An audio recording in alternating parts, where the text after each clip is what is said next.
All right. Hello and greetings, everybody. My name is Miles. I'm the operations manager at the Harris Center, and it's great to see so many familiar faces here. Tonight, we have a special presentation that takes us to a different area of the world, far away from New Hampshire, and it will be presented by Scott Hecker, who's Director of Bird Conservation for ICFC. He leads their shorebird conservation initiatives and other projects where birds are the key focus. He's devoted his career to coastal bird conservation while also conducting lectures nationwide, publishing research papers and guidance manuals, leading professional workshops, and appearing as an expert witness in legal hearings. Scott led the piping plover recovery efforts for the Massachusetts Audubon, and he's an avid traveler. He completed his master's work in Belize and has traveled extensively in Latin America and the Caribbean.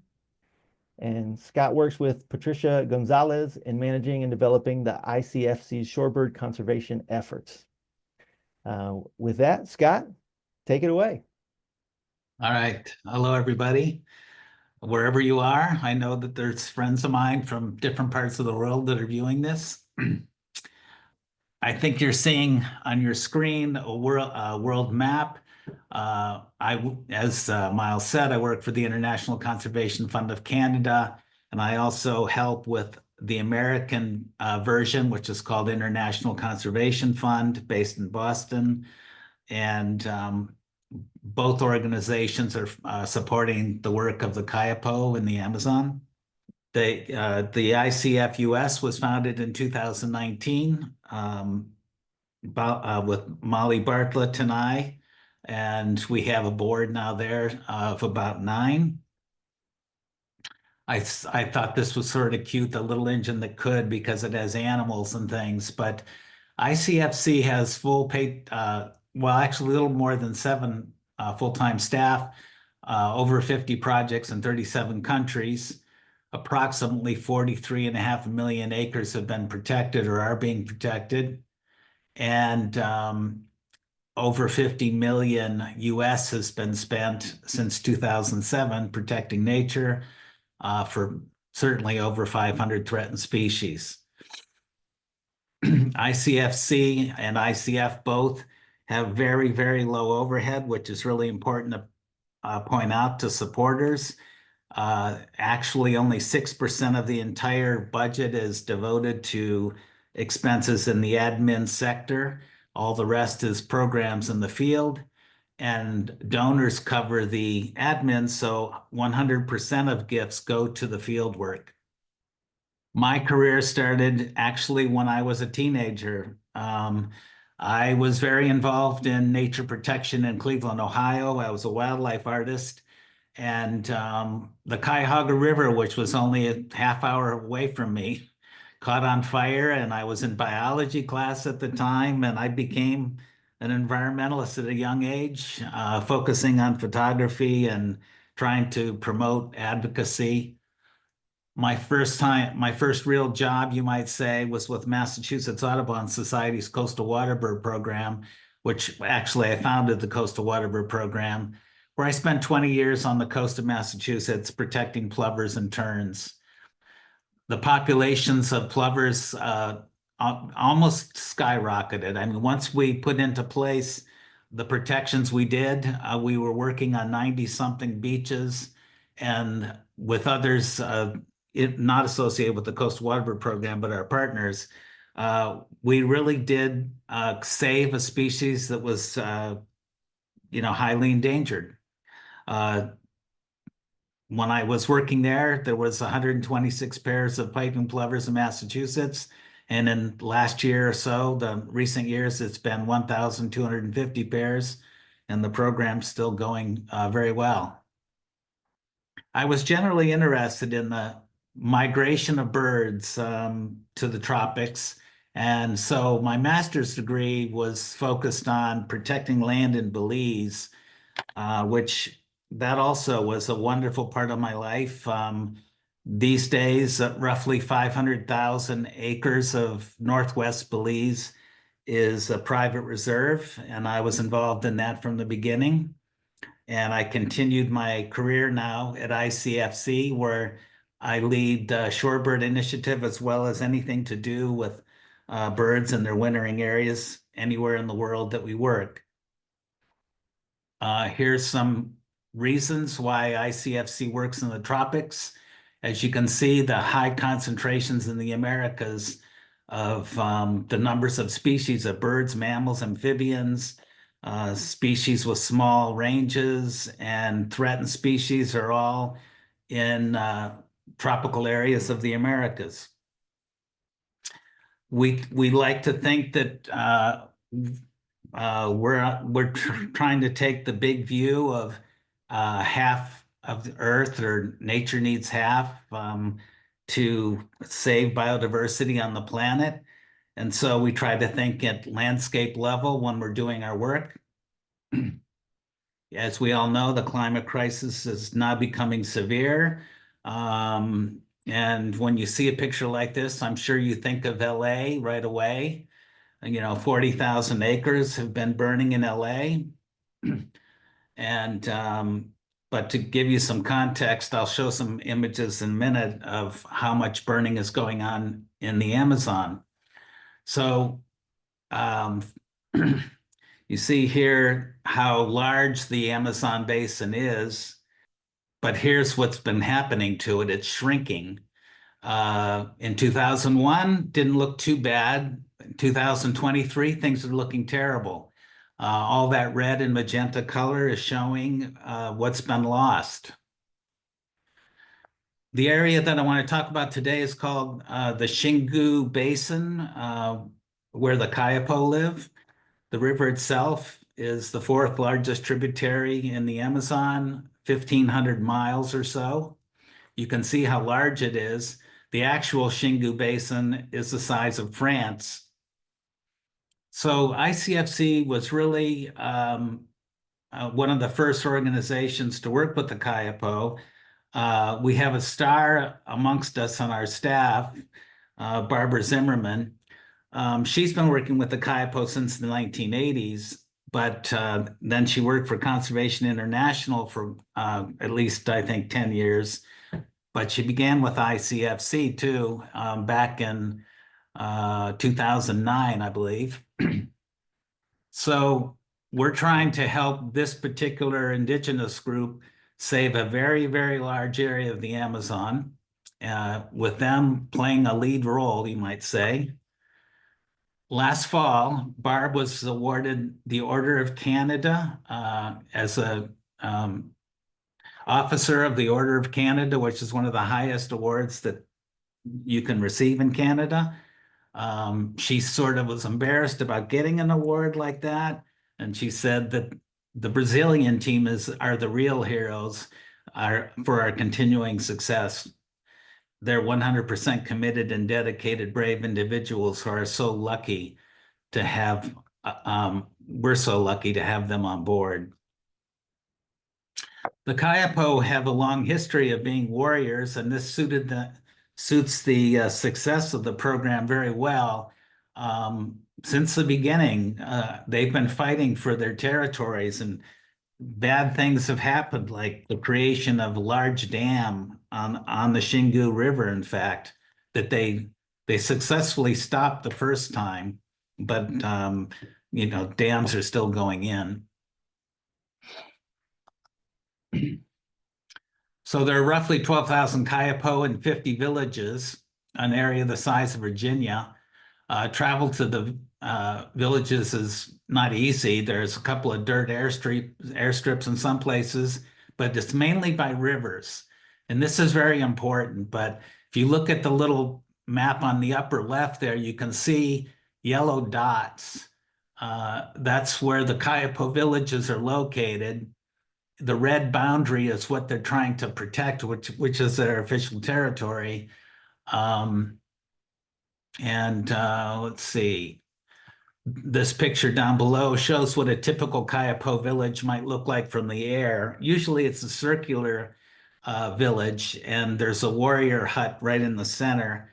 And many of them are still thatched. Some of them have modern roofs. Now we'll take a little closer look here. In the 1990s, you can see how much forest surrounded the Kayapo territory. But recently in the 2020s, it's disappeared completely in the northeast and east. And there's there's a highway on the left, on the west as well, that's being developed. And the forest around it in the eastern Amazon is disappearing rapidly.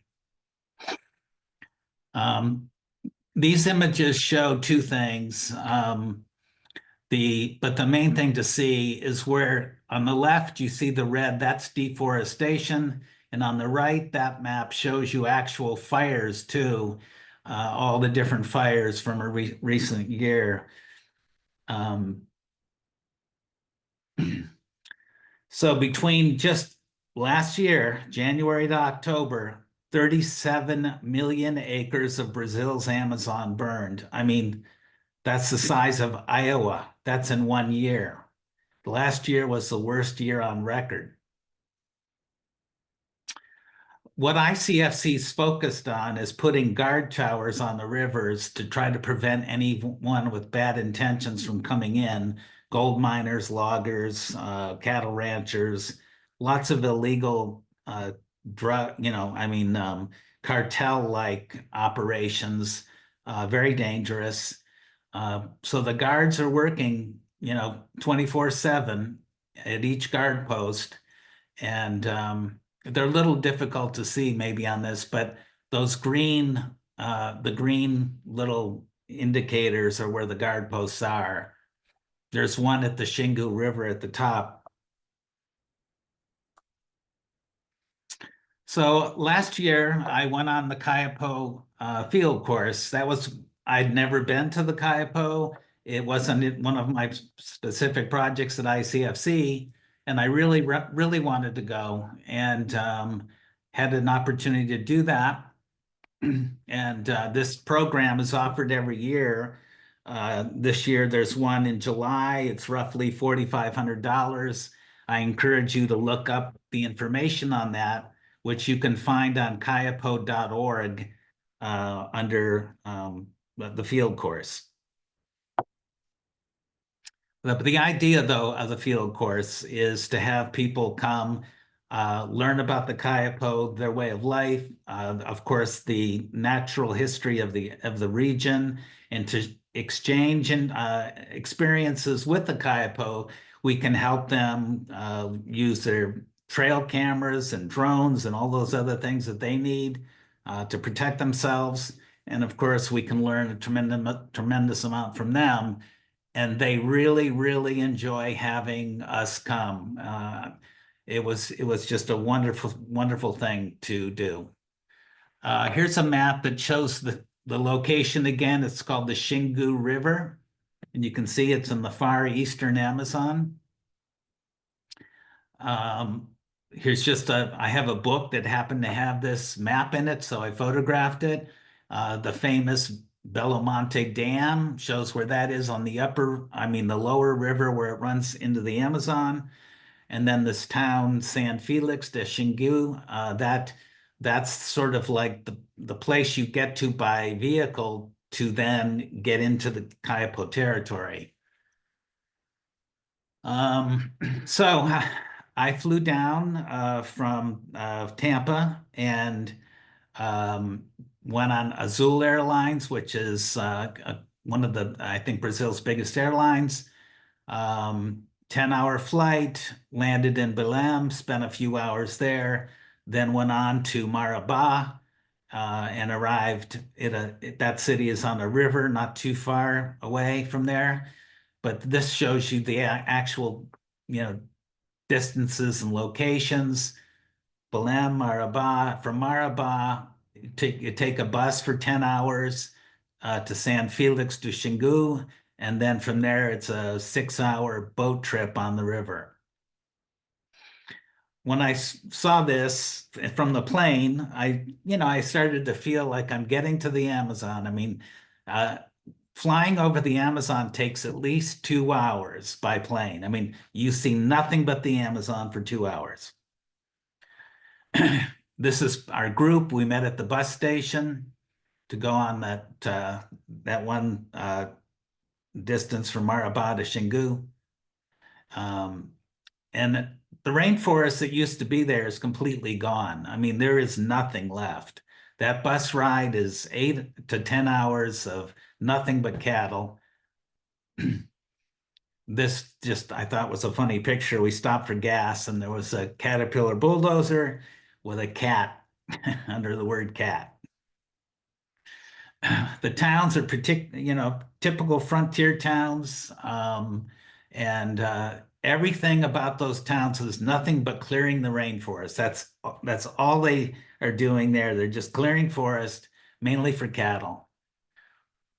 Our first night in San Felix, we stayed at this little hotel that used to be called the Puma Hotel, and for some reason they changed it to Pluma. I don't know why. On the left, you have Matt Arak, who's running the Kayapo program now down there. He lives in Washington, D.C.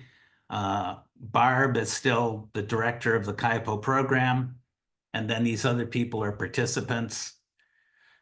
The first thing we did in San Felix was go to the offices of our field partners and have presentations, see pictures of the chiefs that run some of the villages, of course, visit the gift shop and things like that. Barb joined us. Barb doesn't always get to go on these field courses, but we were very fortunate that she joined our particular field course. So the next thing you do is you have to do the boat launch from San Felix, way up in the upper part there, and then it's on the river. You see it's cleared for most of the way. Finally, you get to a guard post and it's pristine forest again. This is what the boats look like. Here we are taking off. But even when you enter the beginnings of the Kayapo area, you see fires. There are fires everywhere. This was an extensive drought year. In fact, the worst drought they've had in a long time, 10 years, I believe. And so everything was burning. This is the guard station, and I can't show pictures of the guards because it's dangerous for them to have their faces shown. But we stopped there real quick for a snack, and then we continued on. The area we're trying to get to looks like this. This is what the Xingu River looks like. It's basically a clear river with a rock foundation, and it's just an incredible place. I had no idea that it was this type of river, really. And one of the things that's going on down there now is that the Kayapo have set up a couple of locations for recreational fishermen, and they stay at like makeshift lodges and things. And in fact, we stayed at one of the fishing lodges on the Xingu. This is still on our way there. And there were a lot of rapids, and the mostly young boat captains or whatever, launch captains, know where every single rock is. And that's very hard to do when the river drops or rises 20 feet at a time. That's the field station that we stayed at, which is also the fishing lodge. Let's see, I'll continue a few more slides here before I try to switch over to Flickr. Unfortunately, I won't be able to show too much from the PowerPoint presentation that was damaged. But anyway, you can see the river and the forest. A lot of those trees were sort of semi-deciduous at the time.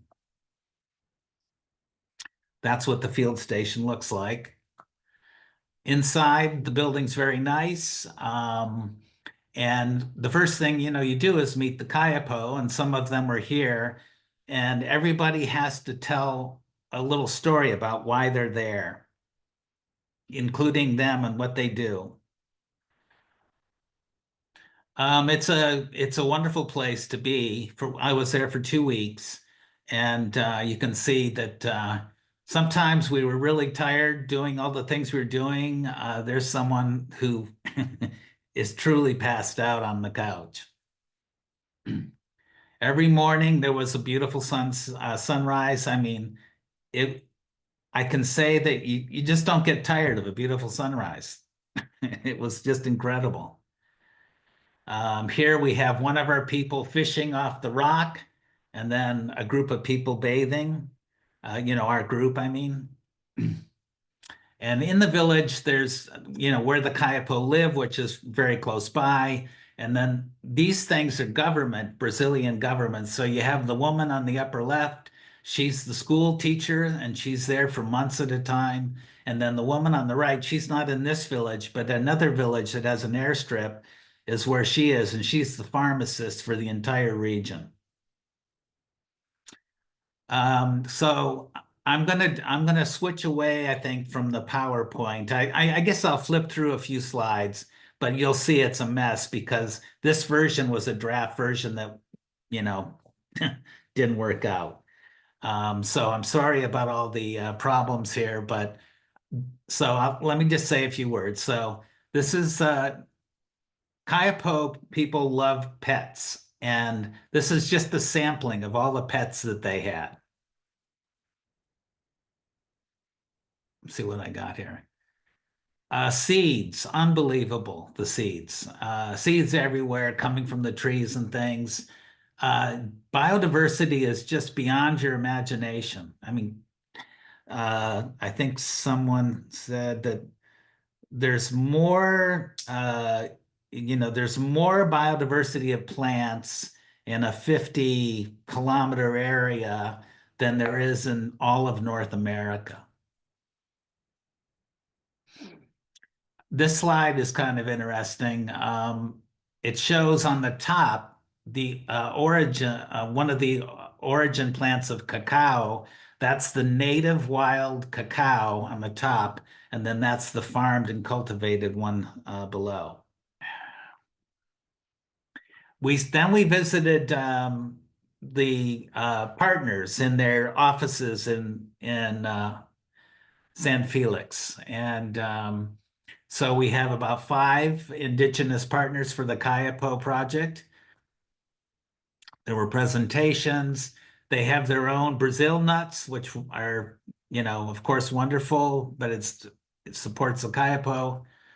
I loved all this artwork by children and people about their things, their creatures and foods, and the gift shop, of course, was very popular before we even started the trip, really. Here are some of the former chiefs and things from the villages. Typical macaw feather headdress. Okay, I'm going to continue. We had a Brazilian cook who made all of our wonderful meals. Here you see the body paint. The cuffs or whatever, the bracelets, this is one of their primary crafts, and but it's not just the craft. I mean, it's what they wear for ceremonies and all that type of thing. They wear much of this daily. It's just incredible how small these little glass beads are. I know they've been doing this for decades and decades.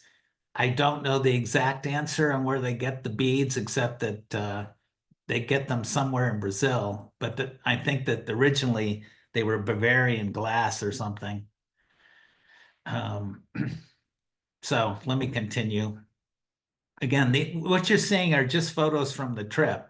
That's the chief talking to Matt, who really put this thing together. That's my arm getting painted. Again, you saw that before. The main thing we did every day was go on hikes into the forest. You can either go by boat or on foot, and the chief is usually leading. That's a Brazil nut tree behind me, and it's just absolutely immense. That tree is protected in Brazil. No one's supposed to ever cut a Brazil nut tree anywhere in the country.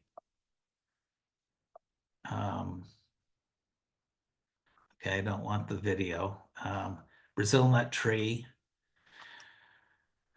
Here's the little guy. He came running to me to show me his pet turtle. I mean, there was no stopping people from showing you things like that. So one of the things we enjoyed doing together at night was looking at the camera trap images. And it was kind of funny. Many of the images were always the rear end of the animal, which made everybody laugh. We called them taper butts, for example. Um, there were so many mammals and large birds, sometimes small birds. This is one of the guans or curassows. Um, let's see. We went on trips to look for turtles. One of our people on the trip was a turtle expert. This particular nest we found and we dug it up to look at the eggs. Oh, shoot. By the way, I guess I should show that. So these young men, usually teenagers, of course, are learning how to fly drones and things like that, which they use for their work.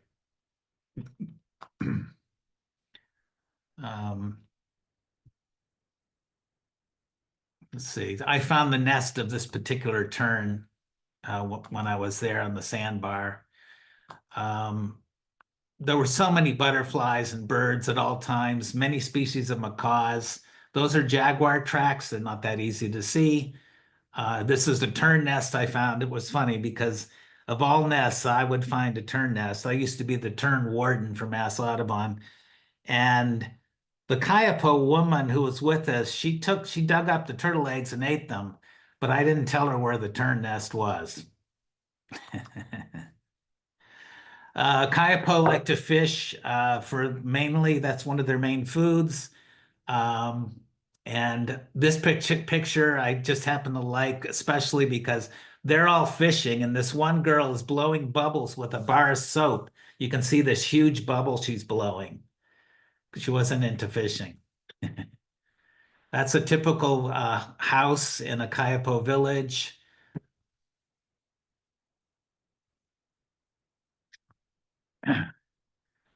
Um, all right, there's that little peccary pet again. The exact place we were all swimming had this fish in it, which is a very big piranha. I mean, it was right there where we were swimming. He caught it when we were swimming there. I couldn't believe it. Let's see. Yeah, here's the turtle eggs that were headed home for dinner.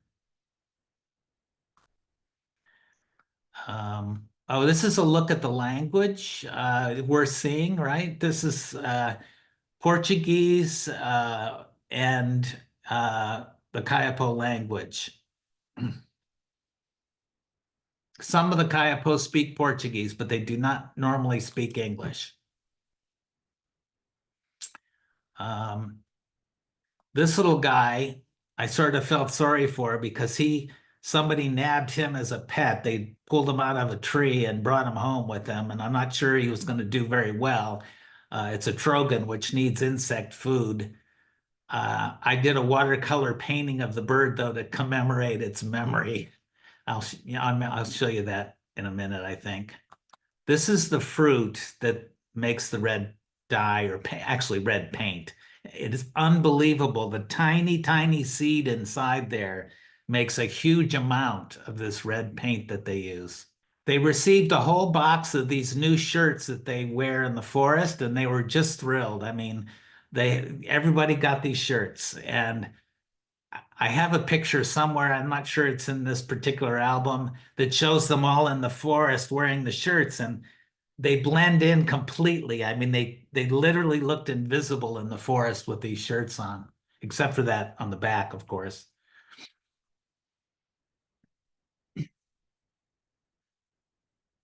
Yeah, there's this fish here. This was also right there where we were swimming. They call it the vampire fish. It looks a little dangerous. That's a sample of the camera trap of a tapir. This is the day they put on the shirts to go out the first time.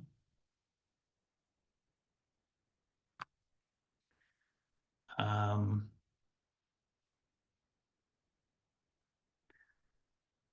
let's see here. Like I said, almost everything was done, mostly by traveling by river. Sometimes it was a little tricky and too shallow.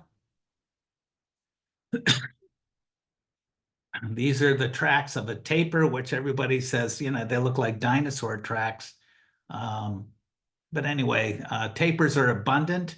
Large mammals of every kind are abundant because, they're not being killed, their habitat's not being destroyed. Yeah, there's another jaguar track there. That's kind of hard to see, but you can see the four little toe pad things. Um, some of the boys are particularly good, or boys and girls both are good with cameras. Um, here's one of the camera traps going out into the forest. Oh yeah, well, this was one of my favorite shots of the trip. The chief was able to call the spider monkeys. There were howler monkeys as well, but he has a special relationship with these spider monkeys, and uh, let's just say they're like pets to him, but they're in the wild, and he goes out just to see them and spend time with them. And this was in the evening when these five or six monkeys were going to take a nap. I mean, go to sleep for the night.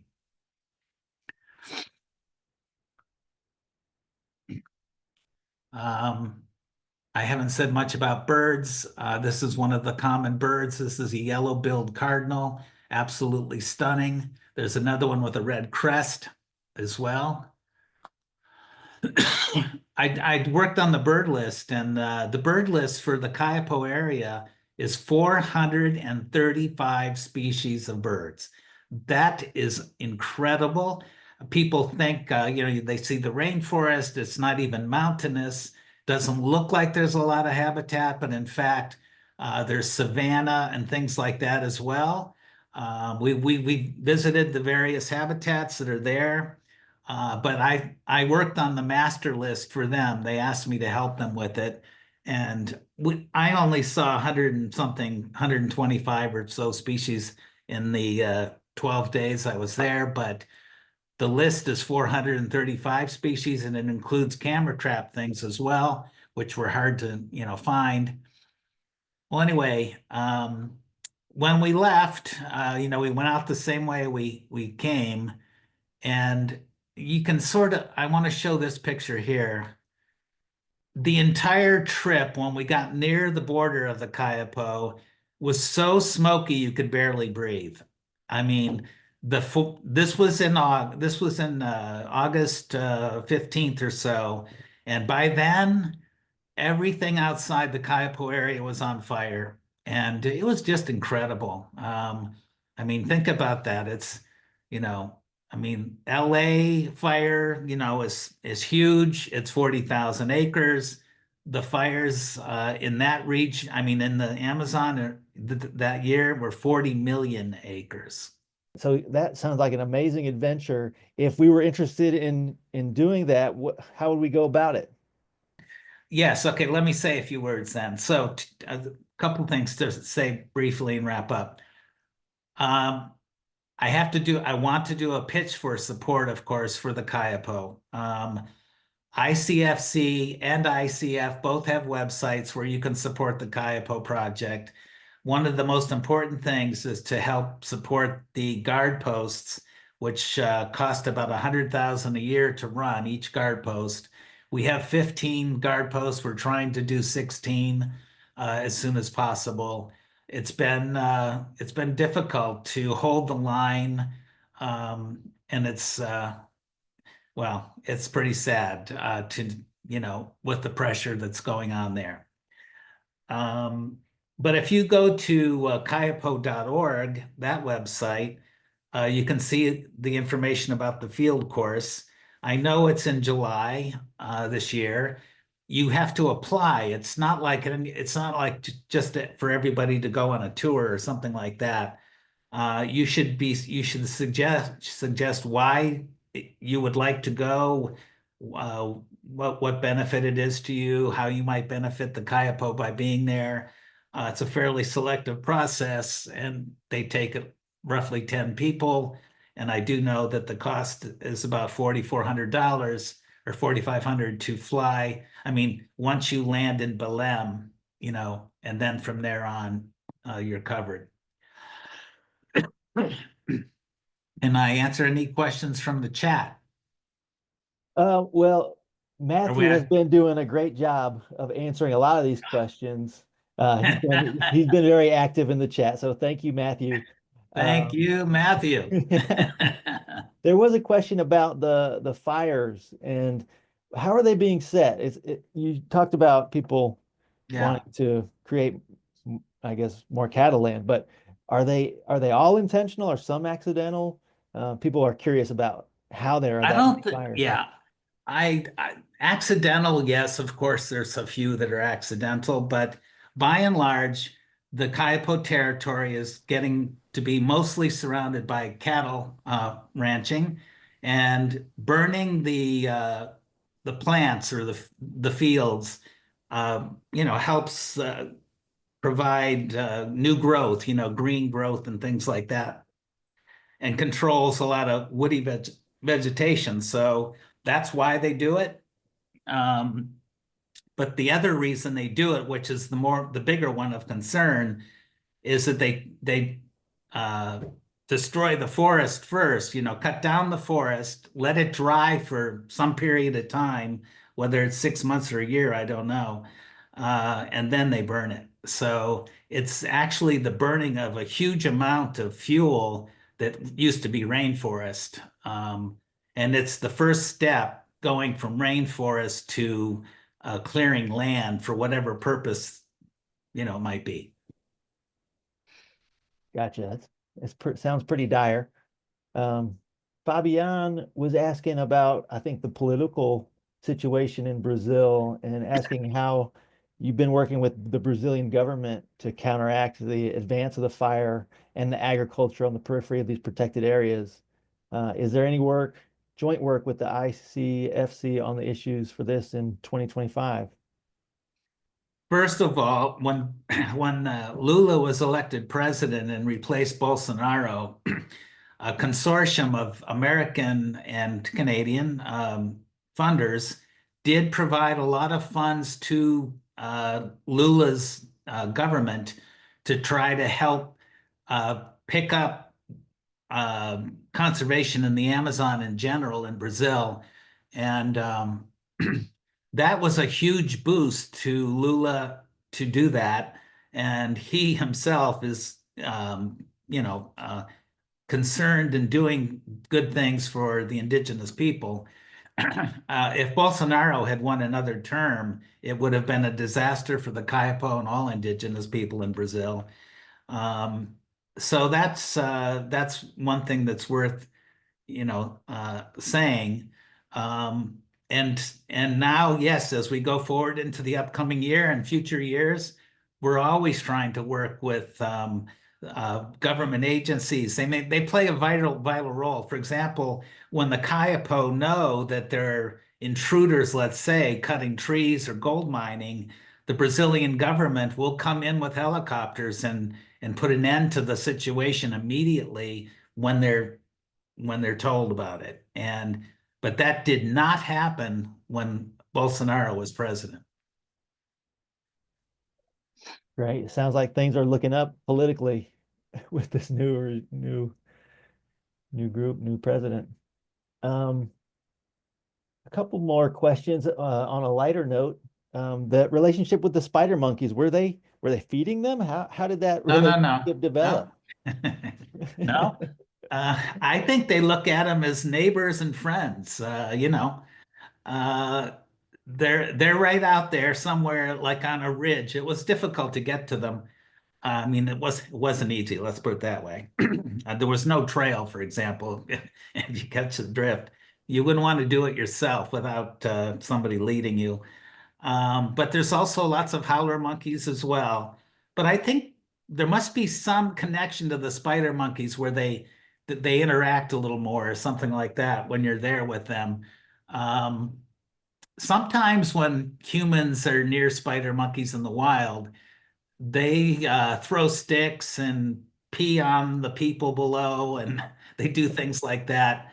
But this particular group did not do that. Neat.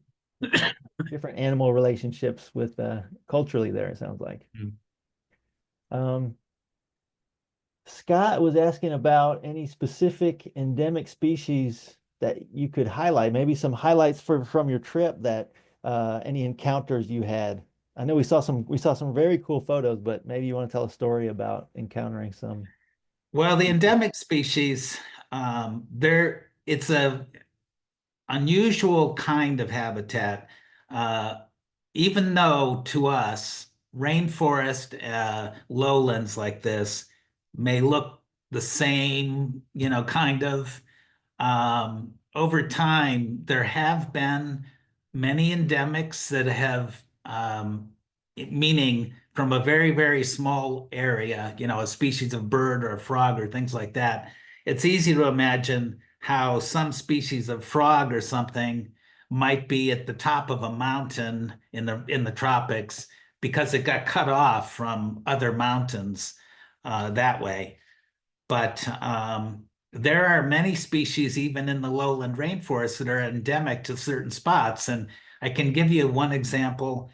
The spider monkeys that we saw are only on one side of the river. I mean, you go across the river and they're not on the other side of the river.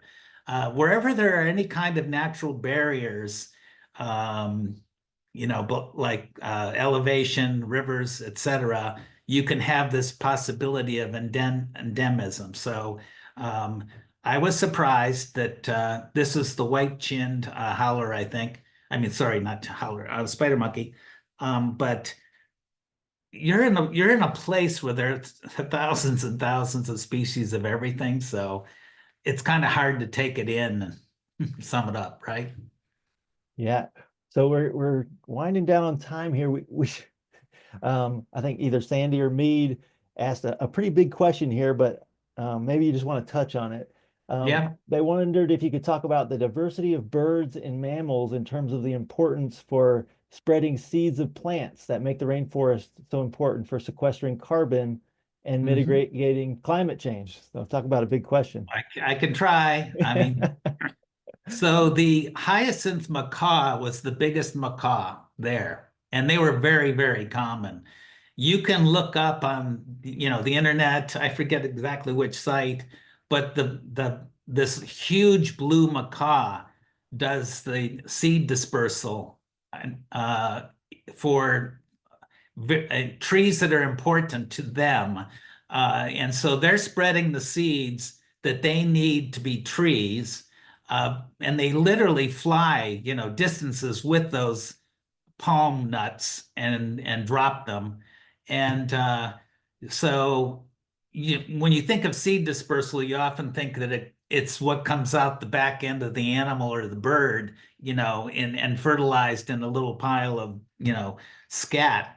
But there are many, many other ways that dispersal can occur. And many of these animals do that. Uh, Mammals also are, producing the seeds through scat, but it is a vital part of regenerating forest, especially in places where the forest might be damaged. The way you described it almost sounds like the birds are farming their Yes. their food Yeah, source. I think on the ICF US website, International Conservation Fund, we have a thing about the hyacinth macaw, where that talks about this. Gotcha. Well, thank you so much, Scott. We're at 1 o'clock now, so we'll we're gonna wrap up here. That was a great presentation. Thank you so much. I'm so sorry, and I apologize that the PowerPoint didn't happen the way it was supposed to because it was more explanatory, like the first part of my program, and then I had to just literally wing it with the Flickr. Luckily, the Flickr album was there. So again, I'm sorry about that. I think that worked fine. And thanks to everybody for joining us for this lunch and learn. Um, We'll follow up with an email with the recording and some additional information. Thank you. All right, thanks.